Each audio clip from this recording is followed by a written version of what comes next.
Boa noite, irmãos. É domingo, dia 28 de junho de 2020. E nós estamos aqui mais uma vez para juntos adorarmos e bendizermos o nome do Senhor nosso Deus. Eu queria, nesse momento inicial de culto, ler com você o Salmo 55, versículos 1 e 2. Acompanhe comigo o Salmo 55, versículos 1 e 2. Diz o texto: Dá ouvidos, ó Deus, à minha oração. Não te escondas da minha súplica. Atende-me e responde-me. Sinto-me perplexo em minha queixa e ando perturbado. Meus amados irmãos, eu queria, no início desse culto, fazer menção da oração. Esse é um texto, o Salmo 55, escrito por Davi. Davi diz que estava com a mente atordoada, mas Davi estava orando. Que Deus possa nos ajudar para que a todo momento você entenda o que é oração e viva com o resultado dela. Vamos orar? Senhor Deus, eterno Pai, nós te agradecemos por mais esse momento que temos como igreja, onde podemos adorar e bendizer o Teu nome. Obrigado pela Tua palavra que nos ensina aqui com Davi o valor, a profundidade e a importância da oração. Ajuda-nos, ó Deus, a andarmos em submissão ao Senhor. E que a oração seja algo real, não apenas em nossa vida e em nossa casa, mas na vida de toda a Tua igreja. É o que pedimos e agradecemos pelo nome de Jesus. Amém. Meus irmãos, vamos acompanhar agora um momento de louvor e adoração ao Senhor. Boa noite, irmãos. Estamos começando mais um tempo de louvor, mais um tempo de adoração. Eu quero mais uma vez te desafiar a aprender algo novo. Uma canção nova que diz que o nosso louvor seja cada dia que vivemos, sobre a direção do nosso Deus. É uma canção que declara que uma vida de obediência chega como louvor ao nosso Deus. Seja o nosso louvor cada dia que vivemos sobre a Tua direção. Seja o nosso viver, ouvir a Tua voz e te obedecer. E mesmo quando nos sentimos fracos, tristes e sem direção, Tu serás a nossa força e a nossa salvação. Tu serás a alegria do nosso coração. O Senhor é a nossa força e a nossa salvação. Ele é a alegria do nosso coração. Deu para aprender? Seja o nosso louvor cada dia que vivemos sobre a Tua direção. Seja o nosso viver, ouvir a Tua voz e te obedecer. E mesmo quando nos sentimos fracos, tristes e sem direção, Tu serás a nossa força e a nossa salvação. Tu serás a alegria do nosso coração. O Senhor é a nossa força e a nossa salvação. Ele é a alegria do nosso coração. O Senhor é a nossa força e a nossa salvação. Ele é a alegria do nosso coração.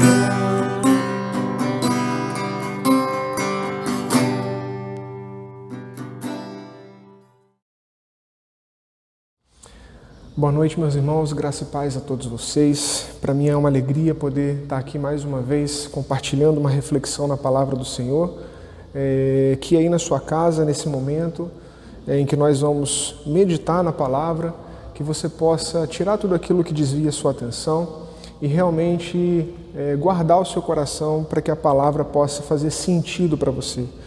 Então, nessa noite eu quero orar com os irmãos, dizer também para os irmãos que, apesar de distantes, ainda de continuarmos cultuando cada um em sua casa, nós ainda somos corpo, nós somos igreja do Senhor, e não é porque nós estamos aqui reunidos nesse ambiente que nós não podemos estar unidos num só coração e num só espírito.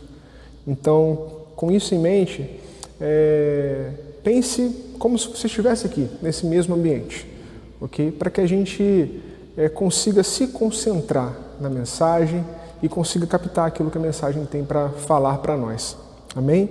Quero orar, curve a sua cabeça, feche os seus olhos para que a gente possa falar com o Senhor. Pai, no nome de Jesus, abra o nosso coração, Pai, para a revelação que vem da Tua Palavra. Que a Tua Palavra possa encontrar guarida nos nossos corações, que ela possa fazer sentido para as nossas vidas e que ela possa mudar a nossa vida, Pai. É o que nós te pedimos, pelo nome de Jesus Cristo, Teu Filho amado, nosso Senhor. Amém. Irmãos, o tema que eu gostaria de meditar com vocês nessa noite é sobre oração. Sobre oração. Eu fiquei pensando em algum título para essa reflexão que a gente faria, mas eu acho que a simples palavra oração é melhor do que qualquer título que a gente pudesse dar aqui para essa reflexão. Nós estamos vivendo esse tempo, que é um tempo absolutamente atípico para a maioria de nós, em que nós estamos dentro das nossas casas, com as nossas vidas de alguma forma restritas, sem podermos estar onde nós queremos estar, e certamente todos nós gostaríamos de estar aqui nesse local, reunidos para poder darmos aquele abraço que a gente gosta de dar, aquele aperto de mão, aquele momento de estarmos juntos, né? Mas infelizmente nós não podemos, mas nós não deixamos de ser igreja. Eu comecei falando isso e quando a gente fala de oração, a gente precisa lembrar disso. Pode ser que aí na sua casa, na sua rotina diária, nos seus afazeres, com essa mudança do nosso dia a dia, pode ser que você tenha deixado de lado a oração. E pode ser também que você, ainda que esteja orando, não esteja meditando talvez na palavra. Então eu quero realmente tocar no seu coração, através do poder do Espírito Santo, para que Ele possa nos lembrar, tanto a você quanto a mim, da função da oração, né? Enquanto eu falo, os meus ouvidos são os primeiros que ouvem, e certamente a oração é algo que nós precisamos trabalhar de melhor forma nas nossas vidas, né? A oração, eu considero a oração como sendo, na realidade, aquele fluido vital que corre nas nossas veias, como o nosso sangue. A nossa vida cristã sem oração não é vida. Talvez a gente nem possa chamar de vida cristã, porque a oração é aquele canal nosso de comunicação com Deus. É o meio pelo qual nós nos achegamos diante do Senhor, nosso Pai, e falamos com Ele. Então, falar sobre oração e lembrar o nosso coração da necessidade que nós temos de oração é sempre fundamental. Então, pensando nisso, eu queria pedir para você que você pudesse abrir a sua Bíblia aí na sua casa, no livro de Daniel, no capítulo 9, nós vamos ler aí os versículos de 4 a 19. Daniel 9, 4 a 19. Orei ao Senhor, meu Deus, confessei e disse: Ah, Senhor, Deus grande e temível, que guardas a aliança e a misericórdia para com os que te amam e guardam os teus mandamentos. Temos pecado e cometido iniquidades, procedemos perversamente e fomos rebeldes, apartando-nos dos teus mandamentos e dos teus juízos. E não demos ouvido aos teus servos, os profetas, que em teu nome falaram aos nossos reis, nossos príncipes e nossos pais, como também a todo o povo da terra. A ti, Senhor, pertence a justiça, mas a nós o corar de vergonha. Como hoje se vê aos homens de Judá, os moradores de Jerusalém, todo Israel, quer os de perto, quer os de longe, em todas as terras, por onde os tens lançado, por causa das tuas transgressões que cometeram contra ti. Ó Senhor, a nós pertence o corar de vergonha, aos nossos reis, aos nossos príncipes, aos nossos pais, porque temos pecado contra ti. Ao Senhor nosso Deus pertence a misericórdia e o perdão, pois nos temos rebelado contra Ele e não obedecemos à voz do Senhor nosso Deus, para andarmos nas suas leis que nos deu por intermédio de seus servos, os profetas. Sim, todo Israel transgrediu a tua lei, desviando-se para não obedecer a tua voz. Por isso, a maldição e as imprecações estão escritas na lei de Moisés, servo de Deus, se derramaram sobre nós, porque temos pecado contra ti. Ele confirmou a sua palavra, ele falou contra nós e contra os nossos juízes que nos julgavam, e fez vir sobre nós grande mal, porquanto nunca, debaixo de todo o céu, aconteceu o que se deu em Jerusalém. Como está escrito na lei de Moisés, todo este mal nos sobreveio. Apesar disso, não temos implorado o favor do Senhor, nosso Deus, para nos convertermos das nossas iniquidades e nos aplicarmos à tua verdade. Por isso, o Senhor cuidou de trazer sobre nós um mal e fez vir sobre nós, pois justo é o Senhor nosso Deus em todas as suas obras que faz, pois não obedecemos à sua voz. Na verdade, ó Senhor nosso Deus, que tiraste o teu povo da terra do Egito com mão poderosa e a ti mesmo adquiriste renome, como hoje se vê, temos pecado e procedido perversamente. Ó Senhor, segundo as tuas justiças, aparte-se a tua ira e o teu furor da tua cidade de Jerusalém, do teu santo nome, porquanto por causa dos nossos pecados e por causa das iniquidades de nossos pais se tornaram Jerusalém e o teu povo opróbrio para todos os que estão em redor de nós. Agora, pois, ó nosso Deus, ouve a oração do teu servo e as suas súplicas sobre o teu santuário assolado, faze resplandecer o teu rosto por amor do Senhor. Inclina, ó Deus meu, os ouvidos e ouve, abre os olhos e olha para a nossa desolação e para a cidade que é chamada pelo teu nome.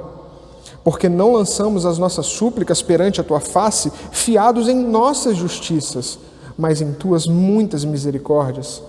Ó Senhor, ouve, ó Senhor, perdoa, ó Senhor, atende-nos e age, não te retardes, por amor de ti mesmo, ó Deus meu, porque a tua cidade e o teu povo são chamados pelo teu nome. Irmãos, essa oração de Daniel, ela é feita em um período de grande tristeza para o povo de Judá, para o povo de Deus. O contexto imediato dessa oração é o cativeiro no reino da Babilônia. O povo de Judá havia sido levado pelo rei Nabucodonosor para a Babilônia, para lá servir como escravo. E toda a terra de Jerusalém e de Judá estava absolutamente desolada. Os objetos de culto do templo haviam sido retirados do templo, levados para a Babilônia, naquilo que os judeus considerariam talvez a pior profanação daquilo que lhe era sagrado.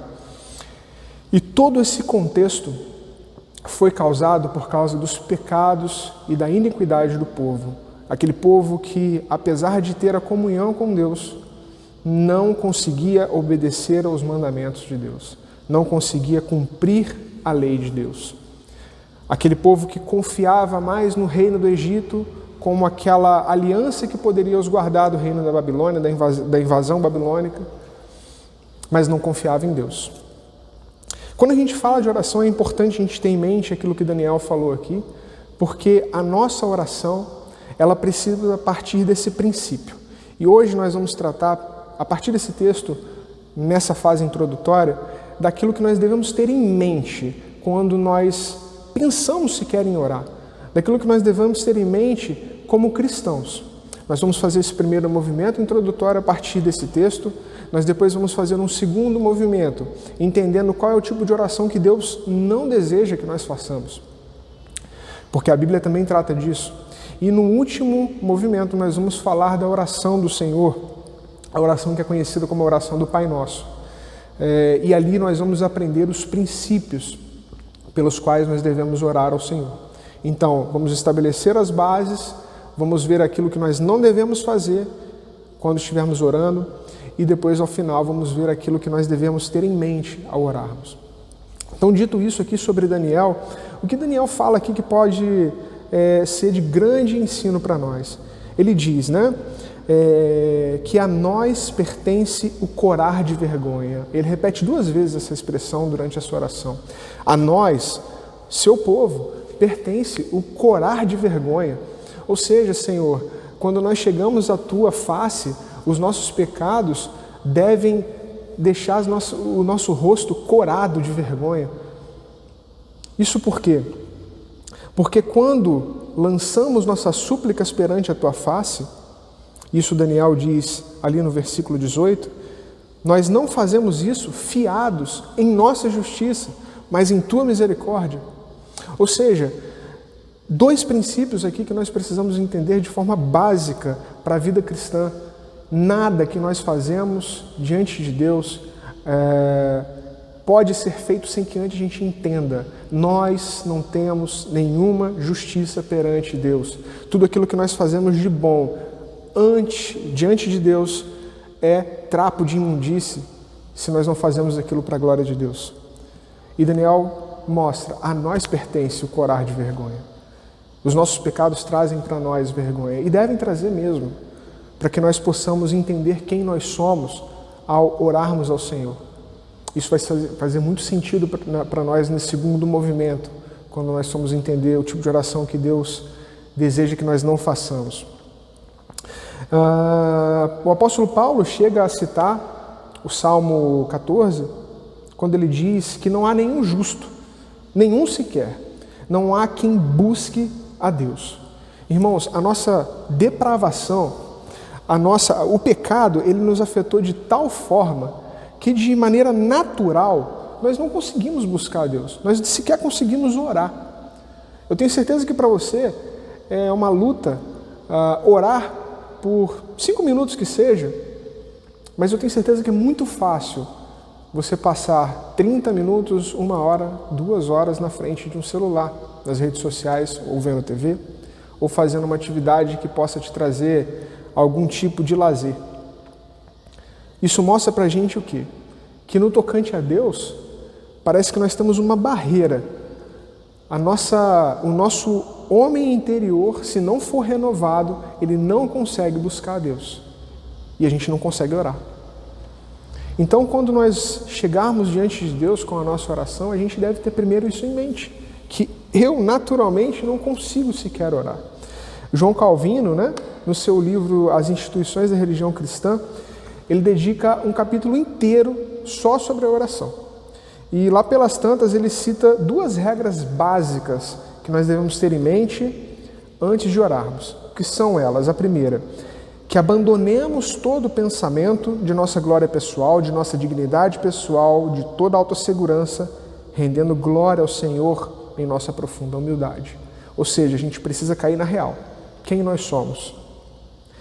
Segunda regra, que sintamos verdadeiramente nossa insuficiência, ponderando com sinceridade que necessitamos das coisas que buscamos de Deus e que somente nele nós podemos obtê-las.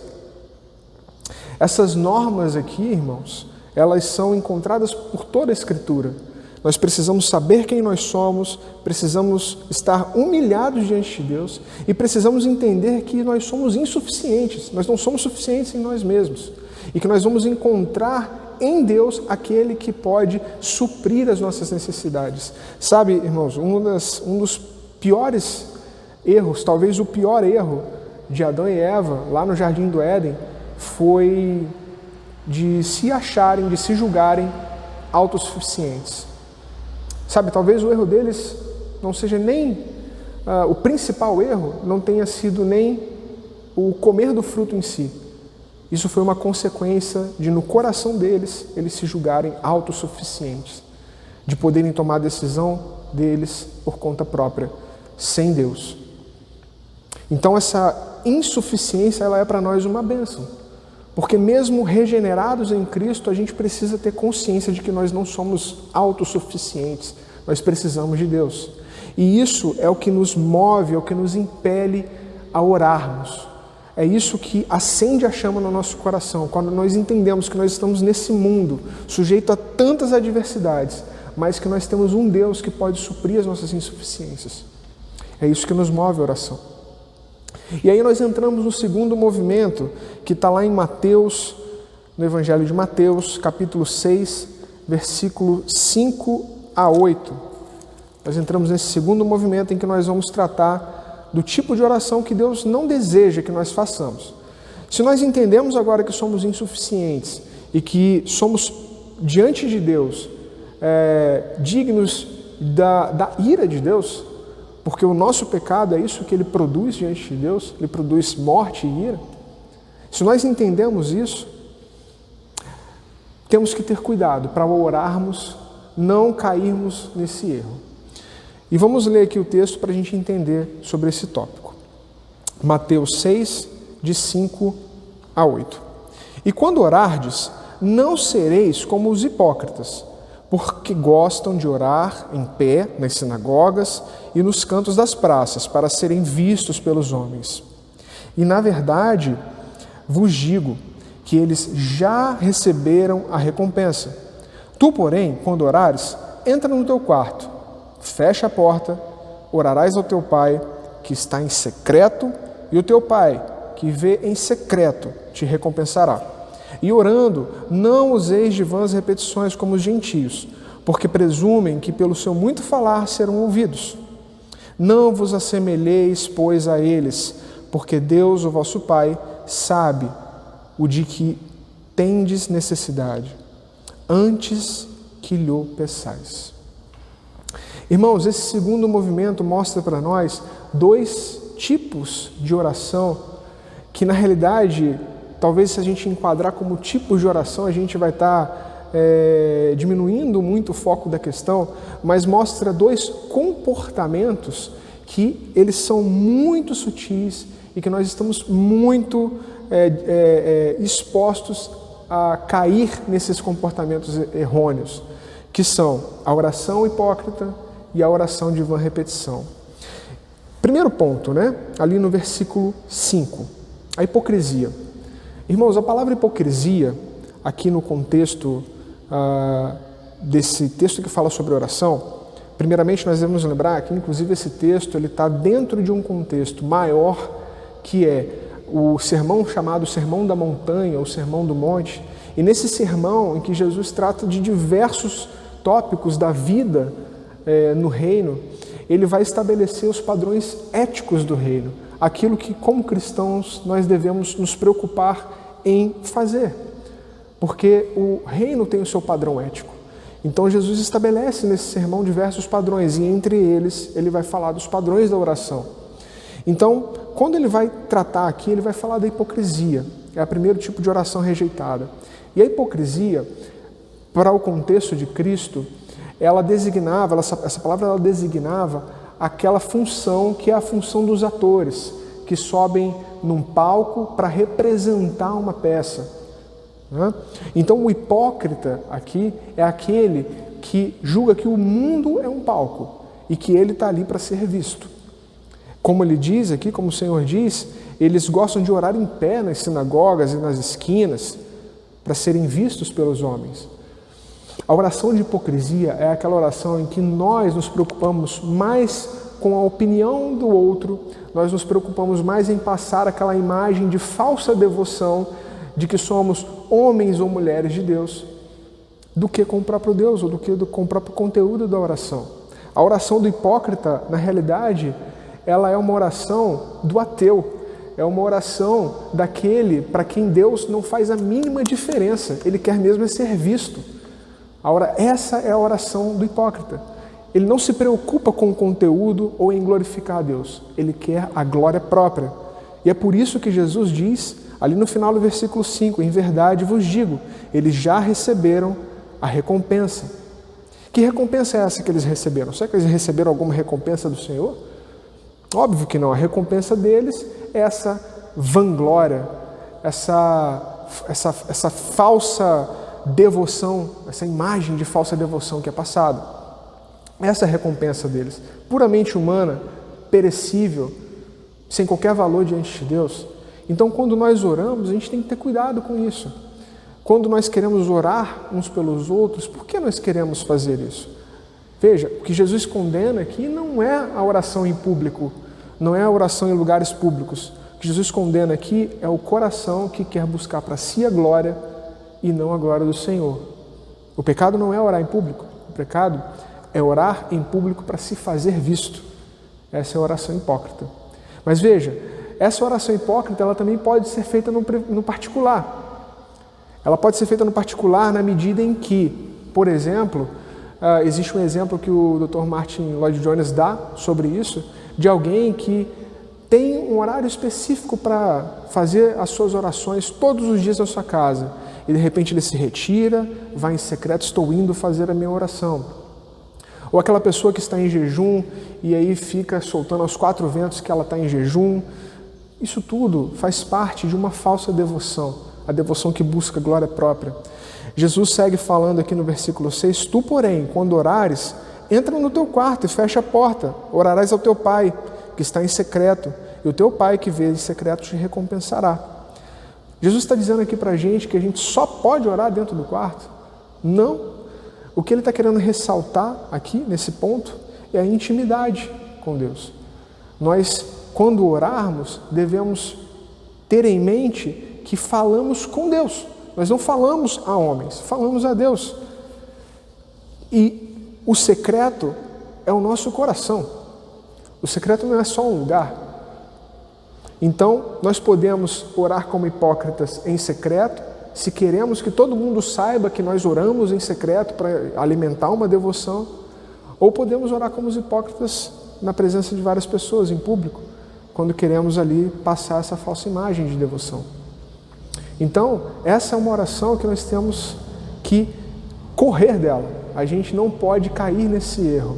E é fácil cair nesse erro, porque o nosso coração naturalmente quer glória para si mesmo e não para Deus. Então a gente precisa ter cuidado com isso. A segunda oração que Jesus nos orienta a não realizar, o segundo comportamento que nós não devemos ter ao orarmos, é o comportamento das vãs repetições. Irmãos, as vãs repetições aqui são aquelas orações feitas como se fossem fórmulas mágicas, né? Passe de mágica. Basta eu repetir tais palavras para que então eu consiga acessar a Deus, né? São aquelas orações, inclusive a própria oração chamada do Pai Nosso pode se tornar uma oração de vã repetição. Se eu a uso sem discernir o que ela quer me ensinar, se eu a uso simplesmente como uma obra religiosa do meu coração, é como se eu estivesse usando uma chave para abrir um Deus mecânico, e isso tira novamente a glória de Deus, volta o foco para nós. Se eu penso que a minha oração, ela, por muito repetir, vai ser atendida por Deus, então o que eu estou preocupado é com o meu comportamento, é com aquilo que eu vou fazer, porque então eu posso obrigar Deus a me responder por muito repetir. Veja, isso não quer dizer que a gente não possa insistir em determinados assuntos com Deus, mas palavras repetidas se tornam não orações, mas rezas. né? Que muitos utilizam contos em determinados cordões para poder obter alguma graça de Deus, como se a graça de Deus fosse obtida por esforço humano. Então a oração de vã repetição, ela é esse tipo de oração, que assim como a hipocrisia busca a glória do homem. E veja, irmãos, a gente tem que ter cuidado, porque essas orações de repetição podem não ser uma oração, um texto escrito, mas podem ser palavras. A questão do eu declaro, eu decreto, como se essas palavras fossem abrir alguma questão no céu, como se elas fossem subjugar a soberania de Deus, a nossa vontade. São vãs repetições, não adianta de nada. E aí, estabelecidos esses dois parâmetros, a gente entra no terceiro movimento. A gente viu que nós precisamos ter consciência da nossa insuficiência diante de Deus, da nossa depravação, para que nós possamos entender que precisamos de perdão e precisamos da graça de Deus. Essa consciência deve permear toda a minha vida cristã. E quando eu vou para a oração, eu tenho que ter cuidado para que, mesmo diante dessa consciência, eu não caia no erro de buscar glória para mim mesmo quando oro. E aí nós chegamos no terceiro ponto, em que nós vamos tratar da chamada oração do Pai Nosso, a oração que o Senhor nos ensinou.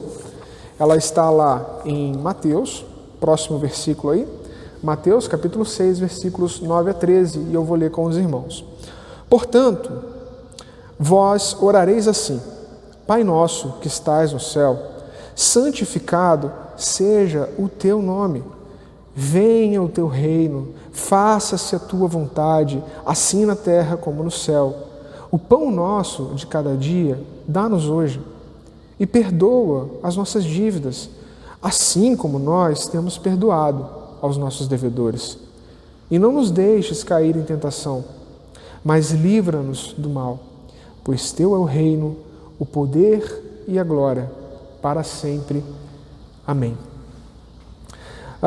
O livro do Estudo no Sermão do Monte, do Dr. Martin Lloyd-Jones, ensina que a oração do Pai Nosso, ela cobre todos os pontos básicos da vida cristã. E tudo quanto podemos fazer ao orarmos é tomarmos esses princípios, empregando-os e expandindo-os, baseando neles toda e qualquer petição. Veja, irmãos, quando Jesus nos ensina a oração do Pai Nosso, quando Ele ensinou ali aos seus discípulos, Ele não estava ensinando uma fórmula mágica. Se estivesse fazendo isso, se Ele estivesse ensinando uma reza para que nós pudéssemos repetir, o que Jesus estaria fazendo era se contradizer no versículo anterior. Ele não estava ensinando isso. Quando nós lembramos que essa oração, esse ensino dessa oração está no contexto do Sermão do Monte, nós recordamos que o que Cristo queria ensinar por detrás dessa oração eram os princípios que devem permear todas as orações que nós fazemos diante de Deus. Devem permear o nosso coração, devem permear o nosso pensamento ao dirigirmos as nossas orações ao nosso Pai. E aí, ele faz isso ensinando pelo menos 3 tópicos dentro dessa oração, que nos levam a compreender os seus atributos, compreender a sua glória e compreender a sua misericórdia. Vamos lá nessa oração para a gente poder entender? Ele começa assim: Pai Nosso. Pai Nosso. Uma expressão tão pequena, mas carregada de tanto significado. Deus, Ele é um nosso Pai, porque estamos no Filho. Ao abrir essa oração com a expressão Pai Nosso, Jesus nos coloca na condição de seus irmãos. Veja, irmãos, a expressão Pai para se dirigir a Deus não era algo comum no mundo judaico, muito pelo contrário. A oração do Pai Nosso, ela é baseada numa outra oração que já existia na cultura judaica, na tradição judaica, que é chamada de Kadish. E essa oração não mencionava a palavra Pai. Quando Jesus diz que Deus é o nosso Pai, e Ele ensina a nos dirigirmos a Deus assim, Ele está mostrando para a gente a intimidade com que nós devemos tratar a oração. A oração não é algo formal. A oração é um filho conversando com seu pai. Mas só é filho aquele a quem Jesus tornou filho. O Evangelho de João, no capítulo 1, diz que aqueles que receberam a Cristo foi dado o poder de se tornarem filhos de Deus. Nem todo mundo é filho de Deus. Os filhos de Deus são aqueles que receberam a Cristo, que receberam o Salvador. Então, quando nós nos dirigimos a Deus como Pai, nós podemos ter plena consciência de que somos filhos, porque Cristo nos tornou filhos. E quando nós falamos com Deus, a gente não precisa usar palavras de sabedoria, palavras difíceis, porque nós estamos falando com o nosso Pai. É uma oração de intimidade. Jesus nos ensina aqui que nós estamos falando com aquele que está ao nosso lado, aquele que nos acompanha, aquele que nos dá a mão, aquele que nos sustenta, aquele que nos guarda. Se estamos em Cristo, oramos a Deus como Pai, como membros da sua família, pois Ele não é apenas Pai, mas um Pai nosso. Nota, irmãos, que Jesus, quando abre essa oração, não abre a oração falando meu Pai, ou Pai meu. Ele fala Pai nosso. Ele nos mostra que Deus é Pai de muitos filhos. E quando nós oramos, nós devemos ter em mente que nós não somos indivíduos isolados diante de Deus. Nós somos parte de uma família. Então nós precisamos discernir nas nossas orações o corpo de Deus, o corpo de Cristo, que é a igreja.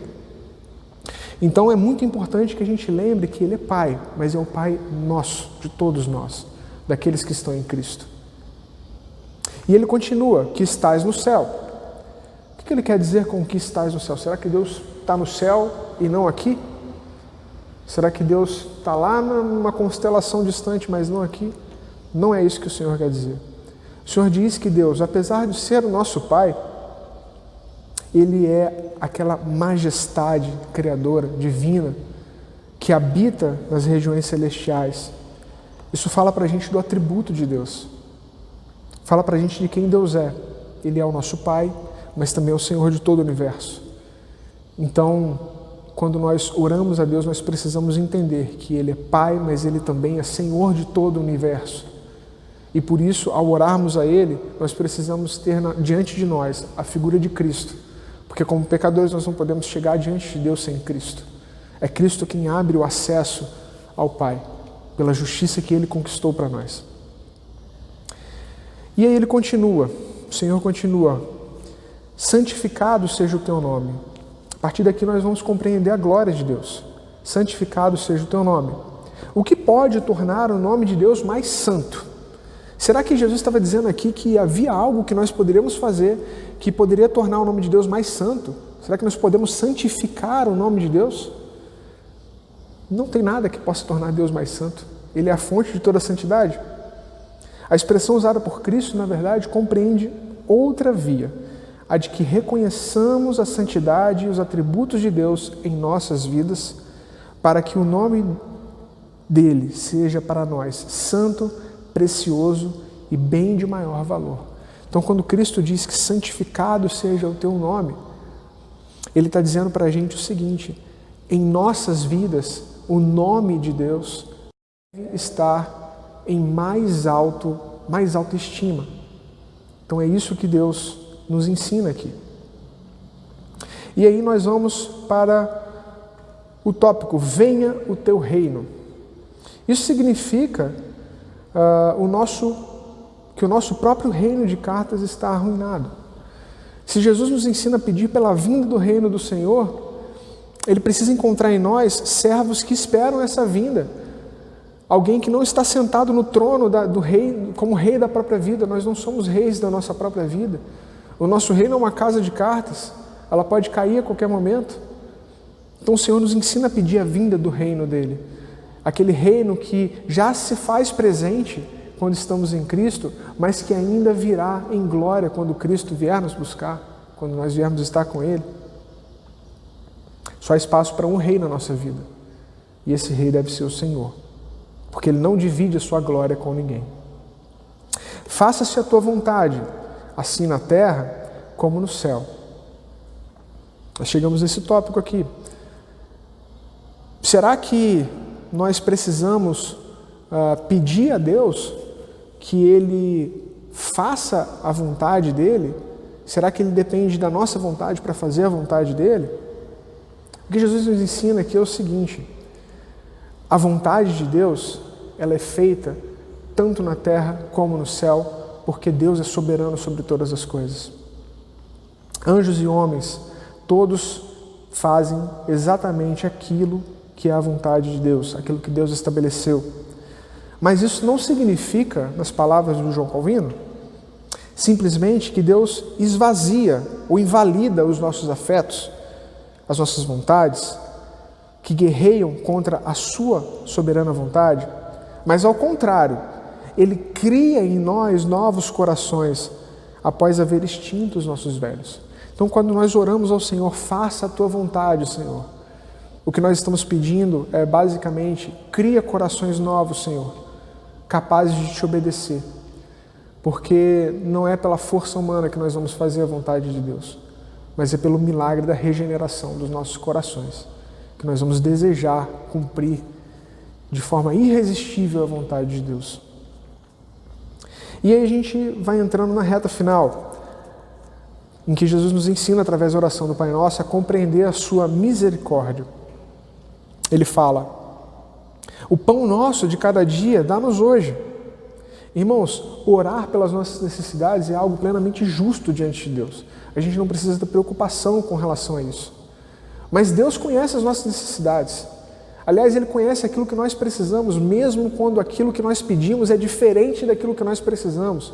Ele nos dá exatamente aquilo que é a vontade dEle. Então nós não precisamos ter medo de orar pelo nosso pão diário, de colocar diante de Deus as nossas orações. Isso é uma expressão da misericórdia de Deus. Esse Deus Altíssimo, Criador, Santo, Ele ainda permite que nós cheguemos diante dEle e coloquemos nossas necessidades. E Ele é Pai amoroso. Ele vai conceder aquilo que for de acordo com a vontade dEle. Aquilo que é o melhor para nós. A vontade dEle é a melhor para nós. Às vezes nós passamos tempos e muitos momentos orando por determinados assuntos e a gente não consegue ver aquilo se realizando na nossa vida. Será que a gente não consegue porque a gente deveria orar mais, deveria insistir mais? Ou será que porque aquilo não é a vontade de Deus? É isso que nós precisamos meditar nesse ponto. E ele continua: perdoa as nossas dívidas, assim como nós temos perdoado os nossos devedores. Aqui as nossas dívidas, irmãos, são os nossos pecados. Mas o Senhor nos ensina que não que Ele somente vai nos perdoar se nós perdoarmos a outros. Ele nos ensina aqui que assim como nós somos perdoados, nós devemos perdoar. E Ele faz isso pelo seguinte: o coração que recebeu o perdão de Deus e que entendeu de onde ele veio, aquela depravação que nós falamos no início, e que o perdão de Deus cobriu as suas injustiças, os seus pecados, essa pessoa, ela não tem condições de reter o perdão com relação a ninguém, porque ela sabe que ela mesma foi perdoada. Então, perdoa as nossas dívidas, assim como nós perdoamos os nossos devedores, é simplesmente uma consequência. Nós perdoamos os nossos devedores porque nós sabemos que fomos perdoados. Então, uma oração, ela deve ter isso em mente. A oração não deve ser para destruir pessoas. A oração deve ser para regenerar pessoas. Porque nós mesmos fomos perdoados. E ele prossegue na última frase: não nos deixe cair em tentação, mas livra-nos do mal. As tentações, elas têm origem no nosso coração, no pecado que ainda espera a plena aniquilação e nas astúcias do diabo. As tentações, elas nos levam a desejar desobedecer ao Senhor e a ferir a nossa consciência movida pelo Espírito Santo. Mas veja, o Senhor não pede, isso é curioso, a gente precisa ter em mente isso daqui. Ele fala: não nos deixe cair em tentação, mas Ele não pede que nós não tenhamos qualquer tentação, porque a tentação, em determinada ótica, ela é útil para Deus.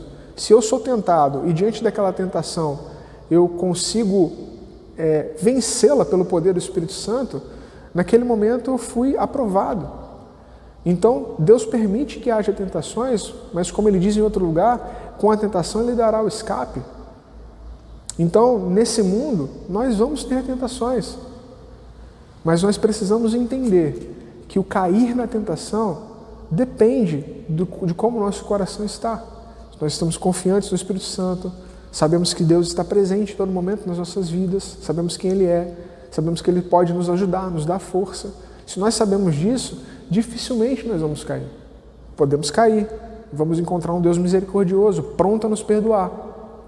Mas nós podemos saber que o cair, ele é algo que é fruto de um coração que ainda não compreendeu quem Deus é. E fechamos aqui, irmãos, com a conclusão que o próprio Senhor Jesus nos dá aqui dessa oração. Pois teu é o reino, o poder e a glória para sempre. Amém. Esse é o repouso da nossa fé, irmãos, porque dele é o reino, dele é o poder, dele é a glória para sempre. Amém. Nós podemos orar ao Senhor porque tudo é dele. Ele se fez nosso Pai, ele se fez aquele que nos justifica, e em Cristo nós temos o sim e o amém. Aqui o sim não é uma chancela de Deus para todas as nossas orações, mas nós temos o sim. Sim, podemos nos achegar diante de Deus. E temos o amém, que diz que assim seja feita a tua vontade. Então, esses são os princípios aí, irmãos, que eu gostaria que ficassem no seu coração a respeito da oração. Que você carregasse ele para a sua vida, especialmente nesse período de pandemia, em que a oração se faz tão mais necessária do que em outros tempos. A gente, quando às vezes está tudo bem, a gente se esquece de orar, mas no momento de aperto, de dificuldade, a gente retoma isso. Então, que nesse momento a oração possa ser algo vital na sua vida. Que assim como você se levanta de manhã, toma o seu café ou toma a sua água, que você possa orar diante do Senhor, falar com o teu Pai, ter comunhão com Deus. Amém? Quero orar e finalizar aqui com os irmãos. Senhor, em nome de Jesus, grava estas palavras, Pai, nos nossos corações. Que teu Espírito Santo nos ensine e nos guarde. Que essas palavras encontrem na nossa vida a prática diária da oração, para que nós possamos ter comunhão contigo e intimidade com o Senhor. Assim nós oramos no nome do teu Filho amado Jesus. Amém. Irmãos, uma boa semana a todos. A gente vai ouvir aí mais um louvor e que você possa guardar o seu coração em oração.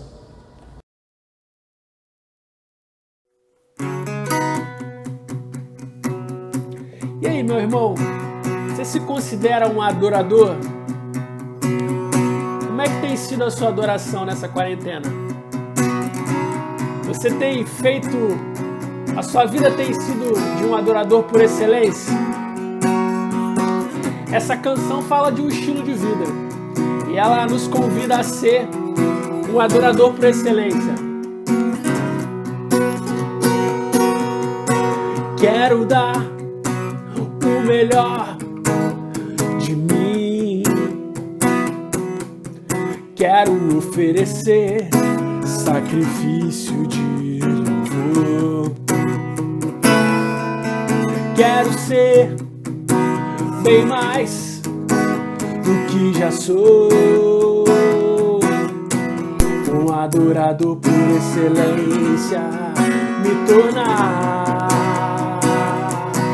Eu não vou me importar com o que vai acontecer, eu só quero te exaltar. Tu és a razão do meu viver, eu não posso me calar. Tenho adoração em meu DNA, um adorador por excelência, um adorador por excelência, um adorador por excelência. Quero ser,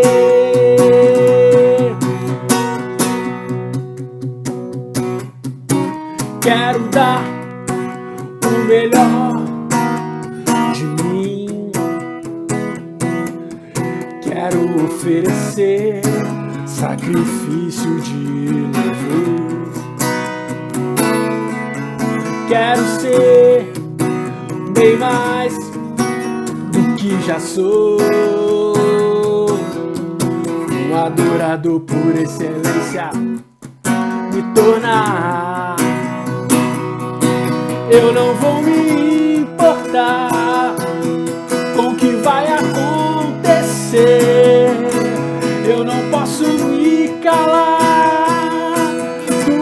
razão do meu viver. Eu não posso me calar, tenho adoração em meu DNA. Um adorador por excelência, um adorador por excelência, um adorador por excelência. Quero ser um adorador por excelência, um adorador por excelência, um adorador por excelência. Quero ser a honra, a glória, a força e o louvor ao Rei Jesus. Louvor ao Rei Jesus, a honra, a glória, a força e o louvor ao Rei Jesus, e o louvor ao Rei Jesus. Um adorador por excelência, um adorador por excelência, um adorador por excelência. Quero ser um adorador por excelência, um adorador por excelência, um adorador por excelência. Quero ser. Que essa seja uma verdade em nossos corações. Adoradores que adorem em espírito e em verdade. Meus amados irmãos, após ouvirmos este louvor e após ouvirmos esta palavra poderosa, hoje o irmão Tiago, cheio do Espírito Santo, nos trouxe essa mensagem, oração. Eu quero convidar você a orar comigo mais uma vez. Amém? Deus amado, muito obrigado. Ouvimos aqui através da vida do teu servo, o irmão Tiago, ó Deus, tudo sobre a oração. Ah, Senhor, que nós tenhamos essa sede, que tudo aquilo que ouvimos aqui nessa noite possa provocar em nós o fruto que a oração revela e traz na vida daqueles que se colocam à disposição do Senhor. Obrigado, ó Pai, por esse canal que a Tua Palavra nos ensinou. Podemos falar contigo, podemos ser ministrados pelo Senhor e podemos ter esse momento quando temos na oração uma audiência, falamos contigo e recebemos a Tua bênção. Fica conosco. Leva-nos para uma semana abençoada, o que pedimos e agradecemos pelo nome de Jesus. Amém. Meus amados irmãos, que você possa ter uma semana abençoada. Compartilhe essa mensagem, receba e ouça de novo se preciso, mas pratique aquilo que você recebeu como ensinamento de Deus por meio da oração. Desejo a você uma semana abençoada em nome de Jesus. Amém.